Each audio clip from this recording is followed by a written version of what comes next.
who don't wish us well.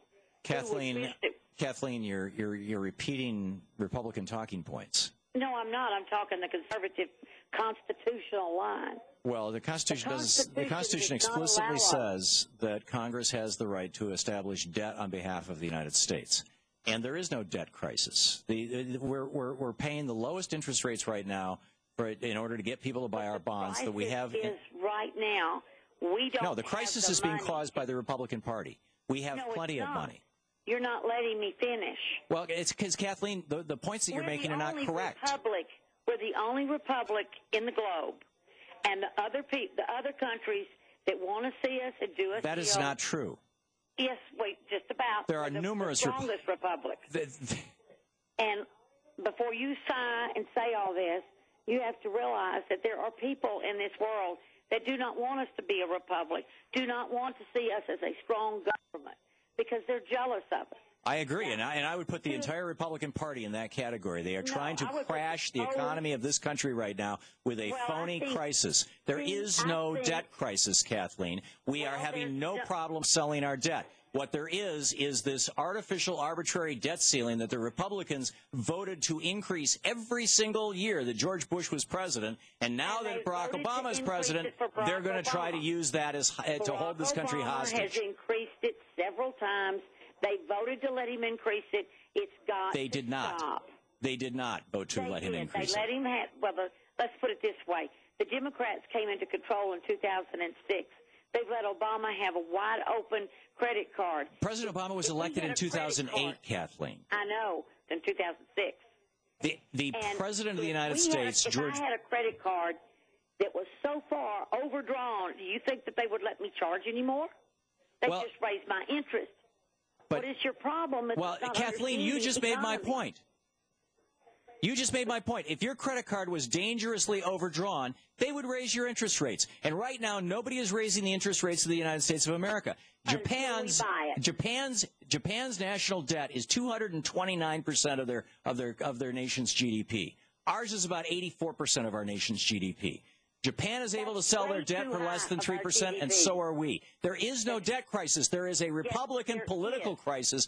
The Republicans are putting a gun to the heads of you and me and everybody else in the United States, saying if you guys do not cut Social Security and cut Medicare like the Republicans passed through the House of Representatives, Paul Ryan's bill, which ends Medicare. Paul Ryan's bill does not. Paul Ryan's bill turns Medicare into a voucher program. The government will give you $7,000 a year, and then you have to go out to the for-profit insurance companies that skim 30% off the top. You've got like United Healthcare, whose CEO makes $1 billion. $200 a year for our health insurance, my husband and I. We pay $700 a month. Are you under 65?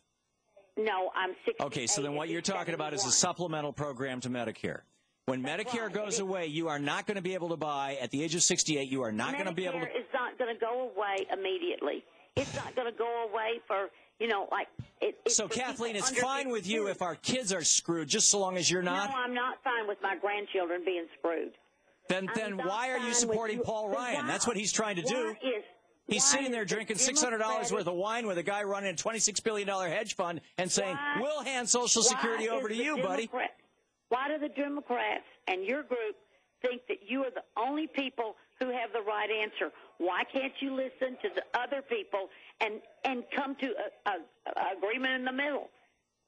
You know that we've got too much debt. I do not disagree that we have too much debt. Kathleen, do you know who ran up that debt? Huh? Do you know who ran up that debt? What? We had less than $1 trillion in debt in 1980 when Ronald Reagan was elected. Judah Wininski wrote a memo. Kathleen, pause for just a minute and listen to me, would you please? Judah Wininski wrote a memo called the Two Santa Claus Memo that was published in the Wall Street Journal in '76. And in that memo, he said, the Democratic Party has always been viewed as Santa Claus. They brought us Social Security, they brought us Medicare, they brought us unemployment insurance, they brought us the 40-hour work week, they brought us weekends off. They've always been viewed as Santa Claus. The Republican Party has always opposed all of those things. They've always been viewed as the Grinch. We have to reverse that, or as Scrooge, rather. We have to reverse that and turn the Republican Party into Santa Claus. Here's how we do it. When Republicans become president, Spend like a drunken sailor. Run up the debt as high and as hard and as fast as you can. Then as soon as a Democrat comes into office, start screaming about the debt. So Reagan came into office, and in 8 years, Reagan himself borrowed more money than every president from George Washington to Jimmy Carter combined. He left us with a $3 trillion debt. George Herbert Walker Bush added another $2 trillion to that debt. Bill Clinton came in, raised taxes on rich people, and got us a balanced budget and a surplus that he handed off to George W. Bush. George W. Bush came in and ran up another $5.5 trillion in debt. You've got over, Kathleen, let me finish this thought. The Republicans have run up about $10 trillion of this $12 trillion debt we have. They bought the car, they drove it off the lot, they let us all have a wonderful time and tell us how great things were, and now they don't want to pay for it. And they're trying to hold this nation hostage in the process. Kathleen, get your facts right, please. Coming up tomorrow.